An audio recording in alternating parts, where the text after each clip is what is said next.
Welcome to the Six Figure Personal Stylist Podcast, the ultimate no BS business podcast for ambitious personal stylists ready to build a six-figure and beyond personal styling business. You won't hear the typical snooze fest business advice that most personal stylists get told all of the time.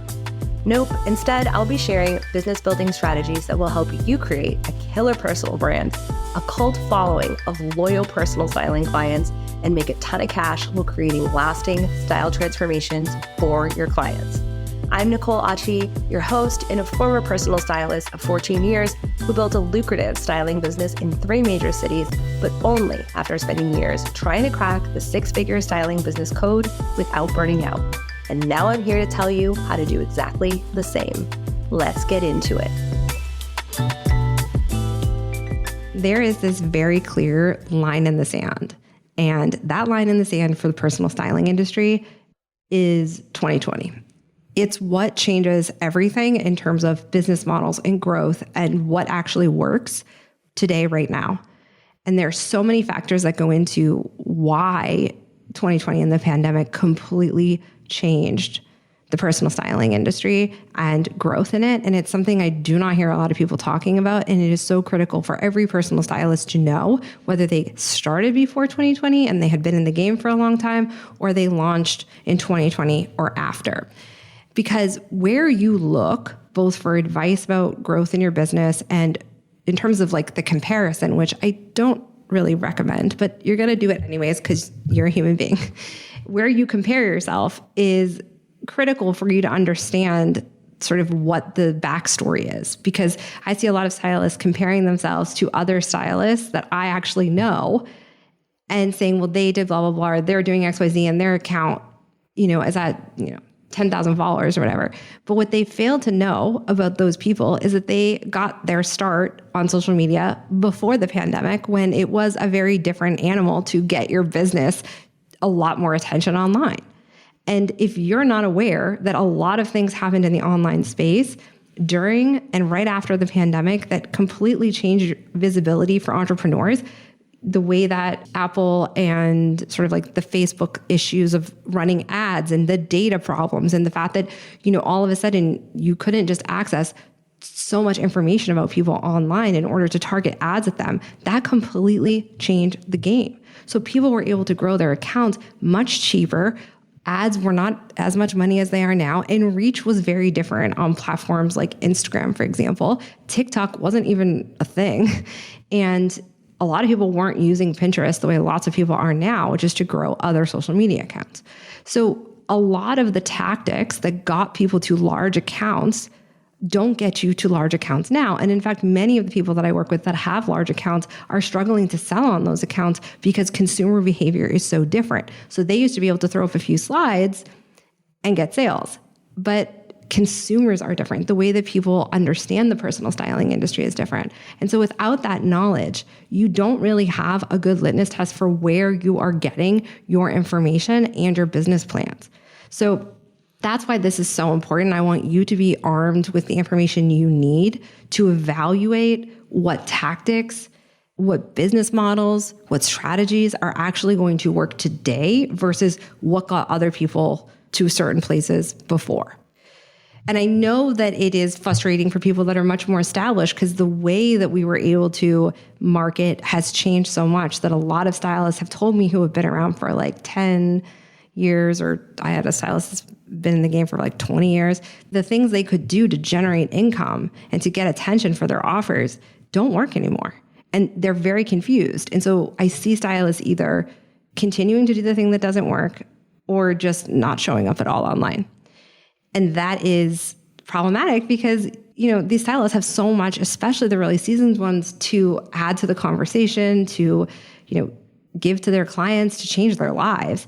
But they are so overwhelmed with the changes and so unclear of where to even look to answer the questions about how the industry has changed that it's like, why even bother, is what a stylist said to me the other day. Why even bother? I don't even know where to look. So I spend a lot of time in the Income Accelerator talking about why you need to focus on certain things in a certain order in order to grow your business.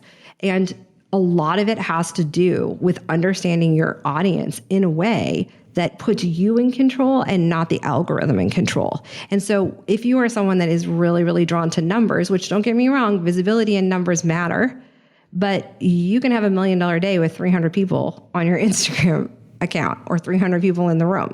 You can make $100,000 with 400 followers. I know because I did it on the styling consultancy's account. And you can have 50,000 followers, 80,000 followers, and not be able to sell a single styling package that's, less than $1,000 because I see stylists in that position. So really what's important is to understand that while the landscape has changed, and I'm going to get into the specifics of that, you actually have more control now because it is a much more relationship-based consumer market. Meaning that the people that are wanting personal styling services want a deeper relationship with you and with all businesses, quite frankly. So you can't do a lot of the marketing tactics that worked before or that I even used to build my business the first time. But you don't really need as many tactics and strategies and kind of to remember the order that you post things in. And you don't have to keep all that junk in your head as much, but you do have to be willing to create the relationship, which for most stylists comes actually a lot more naturally than some of these other things that, we were sold into. And so I think that this is the good news if you just understand that that is what's happening. I want to give you a little bit of insight into my background, actually, that I've never shared here, which is why I have such a deep love, appreciation, and understanding of this field that goes beyond me just being a personal stylist. So a long time ago, 1 million years ago, in a land far, far away, I took a program called the Paid Stylist. It was the very first ever business course for personal stylists. And it was at a time when, I don't know if you guys know Marie Forleo and some old school kind of online business folks were really getting their start. And she did this thing called B School. And a lot of really big entrepreneurs right now came out of B School. She was really Marie Forleo taught people how to have online businesses and really taught educational content and content marketing and that kind of stuff. Amy Porterfield is another person that comes out of that world. So the woman who created the Paid Stylist, I do not believe as of right now, it is a company that is still around, created a online business program for personal stylists and taught us how to create a business.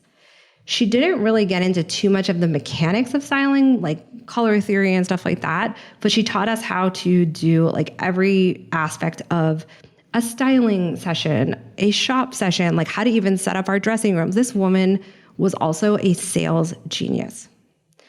And I still use so much of the things she taught me about sales every single day. I just can't even really explain the debt that I have to her and what she gave me and what she gave, really the first generation of personal stylists that came out the gate with formalized businesses. Tons of people were doing this on the side, but she was you got to get an LLC and you got to get these bank accounts. There was nobody talking about this in personal styling because I had a full-time job. I was in PR and I was online every day trying to figure out how I was going to get out of this job, what I was going to do, how I was going to get out of there.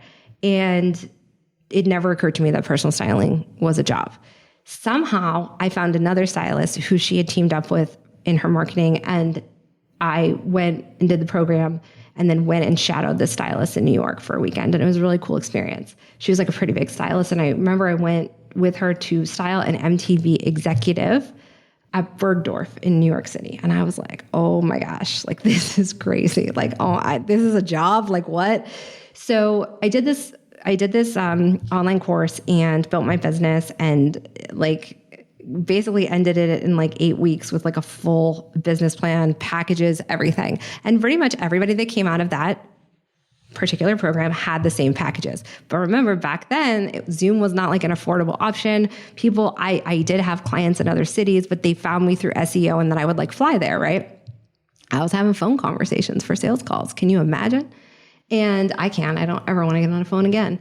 And so I built the business, kind of did that. And then I did really well with the business plan. And we all had the same services, but it didn't matter because, nobody was really in the same city. We were all over the US. There wasn't that many stylists. And some of the services that were on those menus, I still see on people's like personal styling services websites. So it's so fascinating to see like some of the language that was used, because the programs ended up also making websites for stylists, how much of that like lives on and how much of a huge impact that particular business made on the industry is just huge. I went on to work for the company once I launched my business and I got it up doing really well. I was hired to create the second level of the program to help stylists get to six figures. And during that time, I created it's not like the most genius thing in the world, but I created something called the Year of Style, which is basically a retainer program. And how I know and can say so confidently that the changes in the industry are so sweeping from pre-pandemic and post-pandemic is that when I created that model for recurring revenue, memberships and stuff like that were very much not as common as they are now. And what I did was I taught stylists how to look at the niche they were in and target the niche so that they could find the right type of client for a recurring styling package all through the year. And that's just not everybody, but at that time, it was a lot more people, because pre-pandemic, especially like 15 years ago, people were going into the office all the time. And so if you targeted the working professional, you were probably going to do really, really well. Because if you're in a major city, or even just a small city, there wasn't that much competition. And now you knew that you could work with somebody pretty regularly in order to have consistent income. You could sell them into packages over and over again. And you knew how long every service was going to take you because you were only able to shop for what was in the confines of the mall, right? And you went to the store and, 2.5 hours, you were done, like for a season. So it was a very manageable thing to have a lot of clients on a retainer. And because those people were going into offices a lot, you did pretty well. So by a retainer, I don't mean every month, I mean 4 times a year. And that was like an appropriate amount of clothes. You could do like weekend, you could do going to work. People had a little bit more of a divide in their context because they weren't working from home. And you had lawyers still wearing suits. Right now, it's like, that's not even the case in a lot of law firms. So there was a level of business dress versus business casual that was very much in play that meant that people's wardrobes were bigger. And now when I see people have these exact same services called Year of Style on their service menu, and they are in a market or they have a niche or a demographic that is not well served for, it's not a surprise to me when I get on a phone call with them and they tell me their business model isn't working. Because I created that concept with this particular program. And it's just sort of that name that is like what I'm referring to. I'm not saying nobody ever did a retainer model, but again, it wasn't month to month. It was like just basically 4 seasons.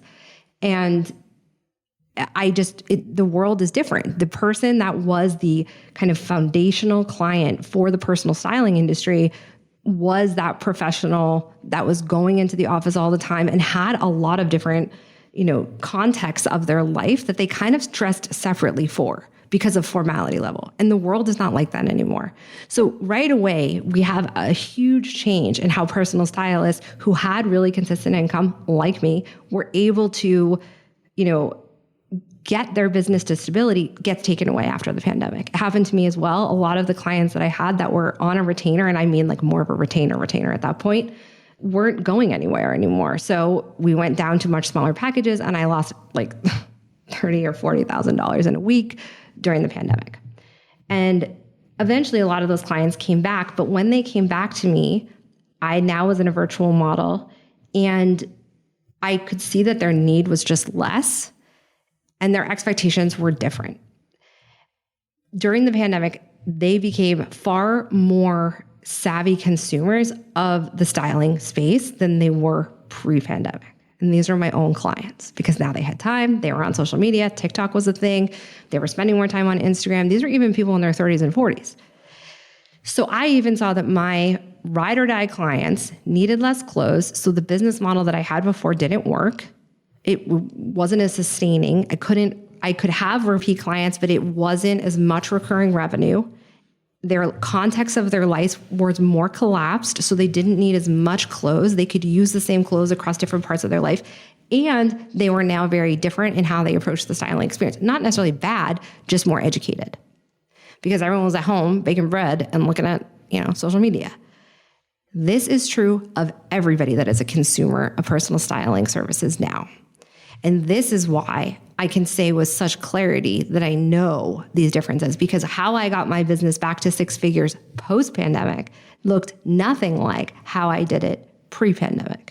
The only things that were the same were the internal systems and some of the client nurturing and internal selling I did to my established clients that I teach my stylists in my programs. The way I marketed, I had to refigure out again, because people were telling stylists, oh, I'll help you get a six-figure business and I'll teach you the online model. During COVID, there was like an explosion of people that started teaching personal stylists, which is why there was an increase in stylists into the market. The problem is that they had never lived through a pandemic either. So a lot of those tactics that they were teaching them were still based on the pre-pandemic marketing landscape. They were still based on being able to run ads at a price that was totally reasonable to get more followers, to get more eyeballs.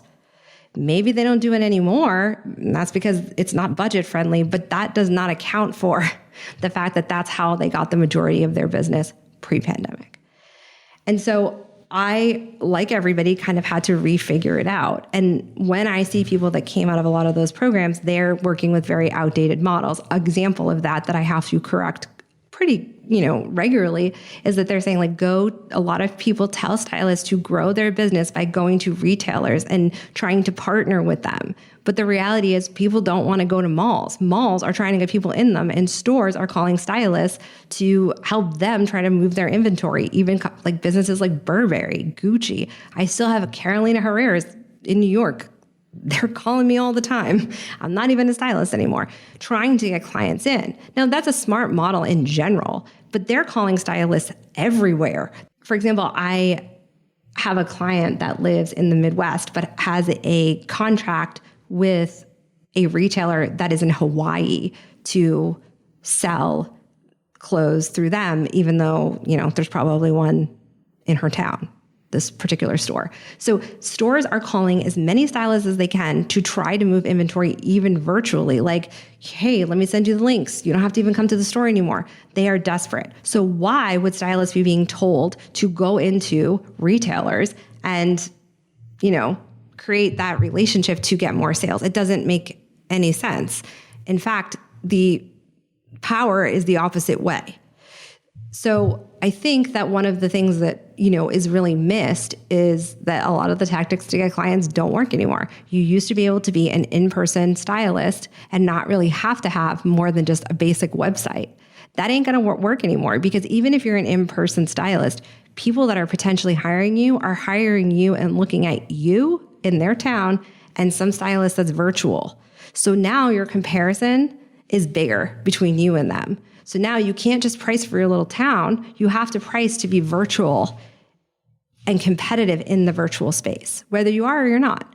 And most stylists that went hybrid, in-person and virtual, don't have the virtual marketing skills to build the way that they need to, because it's just not the same. The same things are not going to get you there as they do getting clients in person. It is harder to get, for example, people to refer you when you have a client base that doesn't go into the office. That's another reason why it was easier pre-pandemic, because people were really able to be like, oh, you like my outfit? I have a stylist, blah, blah, blah, at the office. What are they going to say? Like, I like your shirt on Zoom? I mean, the likelihood that those types of bump into you conversations happen are just less in kind of environments where people have the income to do that. I'm not saying it doesn't happen. I'm not saying people don't go out and say that. I'm saying that the kind of established stylists, bread and butter, that working professional that went into the office all the time has now been cut drastically, and with it, their opportunity for more word of mouth. So that's a little bit of kind of like a picture of the styling industry and why it's changed. I want to get into some of the broader themes that have happened in the online space so you can see what this looks like. So like I said, during the pandemic, I had clients that came back to me and I noticed they were much savvier than they were before. And that is because the online space and our relationship to personal style has changed since the pandemic, because now when you're in isolation and you go from sort of dressing for particular contexts of our lives, which was very common, is like where you worked tend to dictate how you dressed, right? Your formality level. Well, now a lot of those contexts have been taken away. So people for the first time are feeling, during the pandemic, like lost. Their relationship with their style completely changes when it's just them thinking about them and what they like. And with the reality that somebody may not see you in a day when you work from home, all of a sudden, the way you pick out an outfit, the way you think about your style is completely based on you and how you feel and how you want to feel. And most people don't have the skills to do that. So personal style becomes more personal. And there's a lot of other sort of cultural things that happened during the pandemic that really highlight the fact that we now live in a society where like individualism and expression of self is paramount, and particularly in American and Western society. Now, we knew that before, but there's just specific little things that pop up that change that. You have more people that go into entrepreneurship. You have more people that want to build their own business. All of these things spike. And it's this idea like I can go it alone. I can kind of like have my own world and create it. And with it, obviously, style is an important part. That means that the online space becomes a place where you have TikTok, you have all these other people that are quote unquote regular people and stylists and other folks being able to reach huge groups of people that are not like in their world. They're not even running ads to get to them like we had to do on Facebook, and influencing the conversation they're having about style. So I think a lot of the conversations that we're having about personal style were much more like expert-based pre-pandemic. And now post-pandemic, you see so many more just regular folks hopping on, for example, TikTok. That's a really big platform for this type of thing. And saying like, oh my gosh, I'm 40 and I don't know what to wear. What are 40-year-olds wearing out of the house? What are 60-year-olds wearing out of the house? And now you have like this peer-to-peer conversation around style that was not happening in the same way because their video content just encourages that more. So stylists are important, but they now have the competition, not necessarily what a lot of stylists think of, oh, it's influencers that are a competition. I mean, yes and no, because the person that's just clicking all those links eventually is hopefully going to be like, you know what, this is not creating a cohesive style. And actually that could kind of lead more people to personal stylists because there's like a plan and a cohesion and a sense of one-to-one attention that you obviously aren't getting when you're, shopping from influencers. But the real issue, the real thing that's the competition is for attention. Yes, of course, some of it is influencers, but it's also regular folks giving other regular folks that they have never met before, not their friends, not their college, friends when they go for a reunion, style advice. And this is what so many stylists are missing. This is why if you do not have a personal relationship with your audience, you will lose them because they have a million other places that feel super, super safe and where they feel super, super seen. And this is why this idea of niching, which has always been a smart idea for entrepreneurs, it's not special or unique or different to personal styling. It becomes paramount after the pandemic because this idea of individuality and how the person is served is directly related on the fact that now people, even if it's more of a transactional model, they are approaching style, more people are approaching style from more of a transformational position. And you have the rise of people like Alison Bornstein, who I know a lot of stylists admire, as do I, becoming the norm in people's homes of, oh, there's this woman, she's a stylist, she has a 3-word method. People are using that. Now, that 3-word method and other methods like it were not like super uncommon in styling books before the pandemic. Like people had heard of this. I had read many books with that. But her ability to take a style language and give it to people and have normal people be like, oh, I can access this even if I think I'm bad at style, completely changes the game. So now, personal styling just becomes far more understood and more accepted in the broader world. And nobody really does think it's just for celebrities anymore. They may wonder if they can afford it, but that's a different kind of conversation. So all of a sudden now you have a savvier consumer, 100%. And you, most importantly, have a lot more of a fight for people's attention. The second thing that kind of happens in the marketing landscape is that people have higher expectations of brands and businesses that they buy from, particularly if it's personal. A 2020 survey from Accenture found that 62% of consumers want the companies they buy from to take a stand on current and broadly relevant issues like sustainability, transparency, and fair employment practices. Now, obviously, many of you don't employ anyone, so that's not really relevant, but it sort of speaks to the fact that we saw this in many different places, that some businesses that were not being run in a way that, people felt like aligned with their values were called into question. I mean, we're talking all kinds of businesses. You started to see brands trying to create communities. You saw, really big brands like Glossier and other really big makeup businesses all of a sudden encouraging communities in a different way, having like memberships basically, most of them free though, for their consumers. And that was really genius because it was a way of getting market research, because now all of a sudden, ads are more expensive to run on social media. All of these things completely changed the way big brands, including retailers, are starting to market. So again, that becomes the norm and the expectation that if your toothbrush brand is like out here with a community trying to understand people, trying to create a culture and a language around their particular product, then obviously something as personal as styling is going to have to follow suit if it's going to survive. So all of a sudden, we have a 10% drop in 2020 of consumers' belief in advertising. We have a much more skeptical buyer across the board. And I think lots of us can see that in ourselves. What I see how it directly affects the personal styling industry is that, again, you could be a local stylist, but you are now being shopped against the virtual styling market, and price comparisons are happening far more greatly than they ever were before. I'm getting SOS calls with my one-to-one clients that are saying things like, I'm on these calls and everybody's interviewing me and like 5 other stylists. Like, this is crazy. I've had multiple stylists say that, they had people that were talking to Allison Bernstein and then came to them because she only does like a smaller package or whatever. So like these names and people kind of understanding and having gone through even like multiple styling programs sometimes after they, try to figure it out themselves and then they go to a one-to-one stylist. That's not uncommon anymore. So again, attention is being grabbed in multiple places and you have a more skeptical buyer, which means you have a longer conversion timeline. Let's talk about that. When you have a more skeptical buyer, even a more educated buyer, skeptical sounds negative and it's not necessarily negative, because I actually see that more people are like really committed to figuring out their style, which is why the fact that they've gone through multiple programs and different stylists or whatever is them being really committed to this. Like, style matters more. You don't have to convince people as much that it matters, but you also can't put out generic, types of content and expect that people haven't heard that before or that it's going to grab their hearts and their minds, because they're just way smarter. So lots of stylists that have been around for a while are struggling with their marketing because they can't just put up a few slides and sell their service anymore or their program.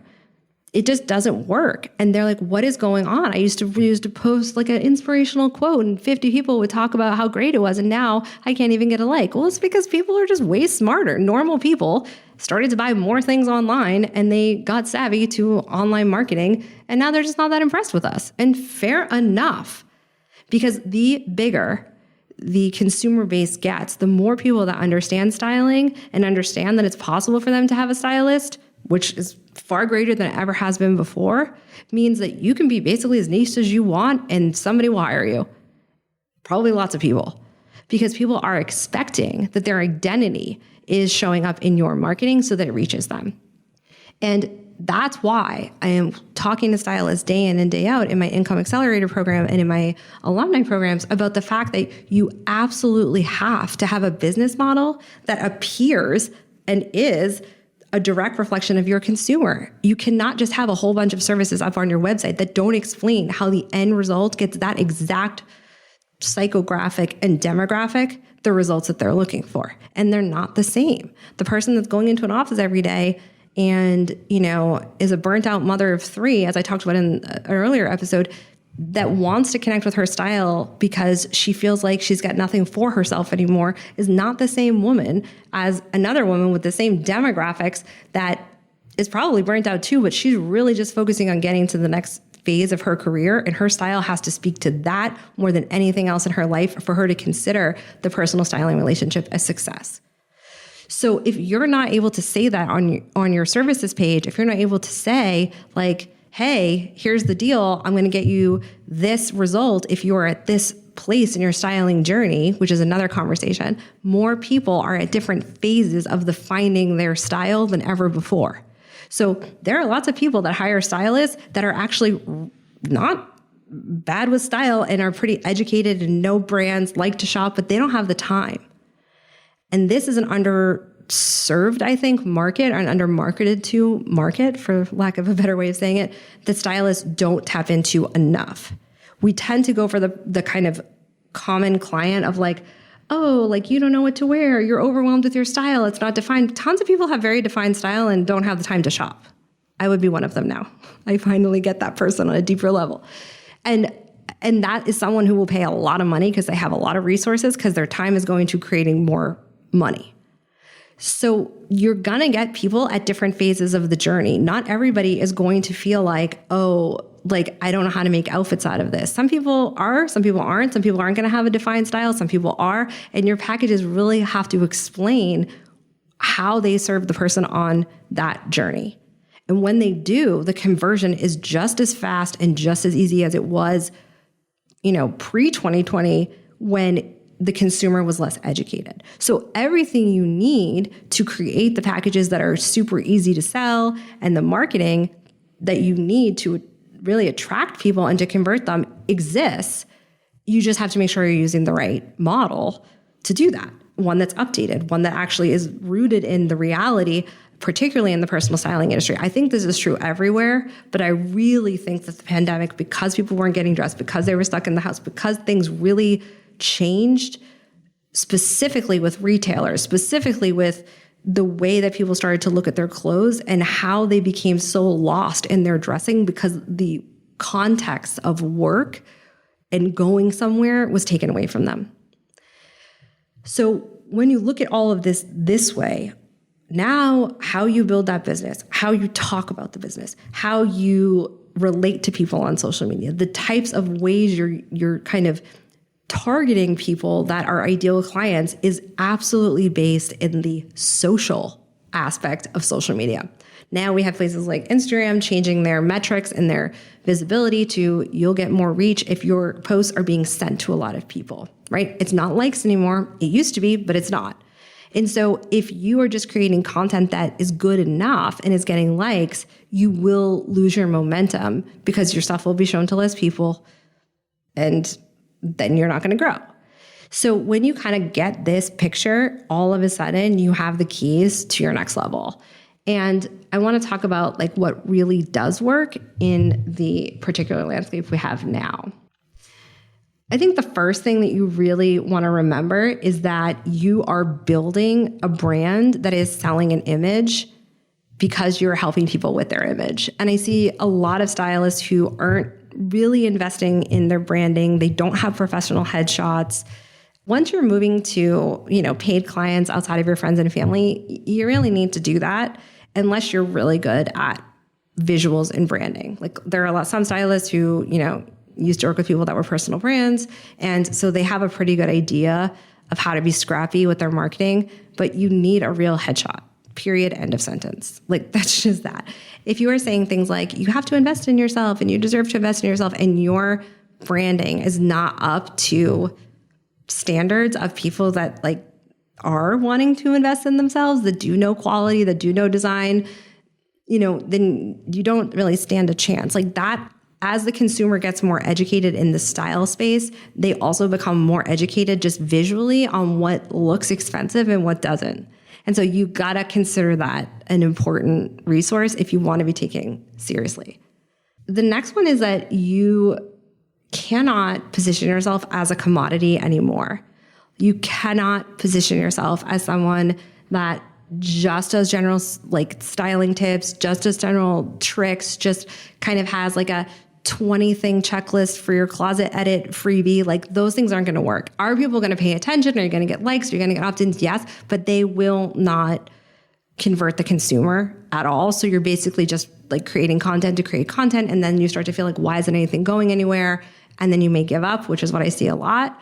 And I want to stop you from that. When you create a business that looks like a commodity, it means that I can Google what you're putting up And I can find 90 other examples of that on Pinterest. It means that you have the same opt-in as everybody else. A closet editing opt-in, which I had back in the day, is not going to cut it anymore. It's just not. You have to show someone that you can get them one step closer to what they want, and they have to be able to get a result from a freebie. Free content is more expensive in the sense that it takes a stylist absolutely creating more original content and having to do the behind the scenes work to do that, which I think is fun, if I'm being transparent here. I teach my stylists in the Income Accelerator how to create content. Basically, we're all talking about some of the same things. You want to talk about color? Cool. There are ways you can talk about things that we've all said before that make it sound new and interesting and also position you as an expert. There are ways that you can get in front of other people's audiences and never have to spend money on an ad. The other thing that kind of changes the game for a lot of stylists is that SEO becomes harder and more expensive to get because now AI has, shot to the top of the list on Google. So your ability to create interesting content and to be able to say the things that maybe everyone's saying in a new way, from a new perspective, is the thing that gets you out of the algorithm. It gets you out of having to worry about those things. Sure, could you spend all day creating reels? I mean, you can, and I'm not saying you shouldn't. I'm just saying, even if you are creating a reel, but the content is very general and it's the same quote from, DVF over and over again, like, it's not going to convert. It doesn't matter what trending sound you put on it because people are bored. So when I say that stylists have to fall back in love with their business, I really think that's an important part of it. Fall back in love with your branding. Fall back in love with what you're seeing. Fall back in love with or change the perspective that you had on personal styling when you started.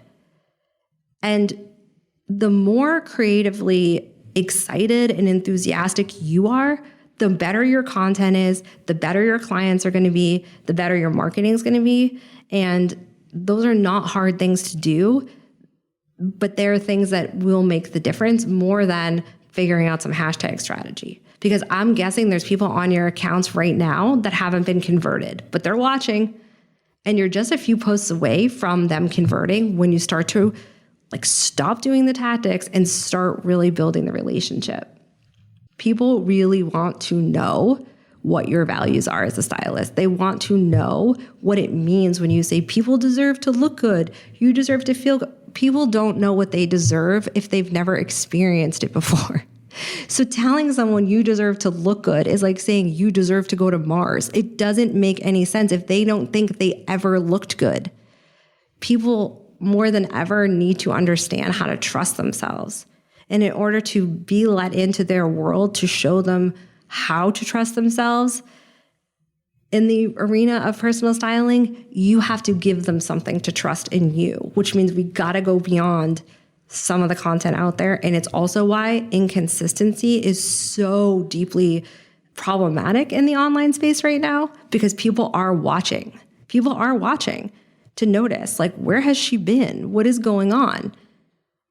And I think that we forget that because we think that just because no one's saying anything, no one's watching.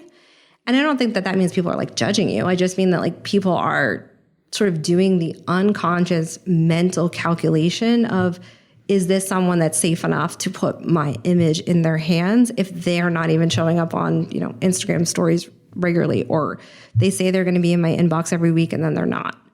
Those are the types of things that are really, really important for you to look at. And it's something I have a lot of conversations with stylists is what is actually sustainable? What is actually possible for you to keep up with? Because I care more about you keeping your word than I do to you being everywhere all the time. That's not going to work, because as soon as you get busy again, you're not going to be able to maintain that. So what is the marketing schedule that you can actually do? And then I show them in Income Accelerator how to post on a busy week, what to post on a not so busy week, and what to kind of post when you're in the rhythm of your business, you're serving clients, you're doing those things, but you still can't keep your head down completely because you need to generate more income, right? So if you are interested in learning more about a business model that is going to help you in the current climate, we're opening the doors back up for Income Accelerator. I've had every client in the program raise their prices Pretty much all of them have sold their new packages at their higher prices because of the things I'm teaching them without very much heavy lifting in their marketing. And it's just been so inspiring to see stylists really building businesses for what the world needs and wants now. And I think it's a really exciting time to be a stylist. And I want you to have the tools to capitalize on that excitement. So if you're interested, definitely hop on the wait list in the show notes or DM me over on Instagram and let me know what your thoughts are. And if you're interested in joining or you have questions, we can definitely see if it's a good fit for you. It's a very small program. 2 seats of the 10 have already been sold. So reach out if you're interested for the September cohort, and I will talk to you next time. Thank you so much for hanging out with me. It turns out that social proof is actually pretty important. So if you could help me out, I'd so appreciate it. If you just had a quick free moment and could leave me a rating or review on the podcast app, that would be killer. And even better, if you wanted to share this episode on Instagram and tag me, that would totally make my day. And it would bring so much more awareness to the podcast and would help other stylists just like you who are looking to build lucrative styling business, because the better each of us does, the better all of us do. Thanks for hanging out with me, and I'll chat with you next time.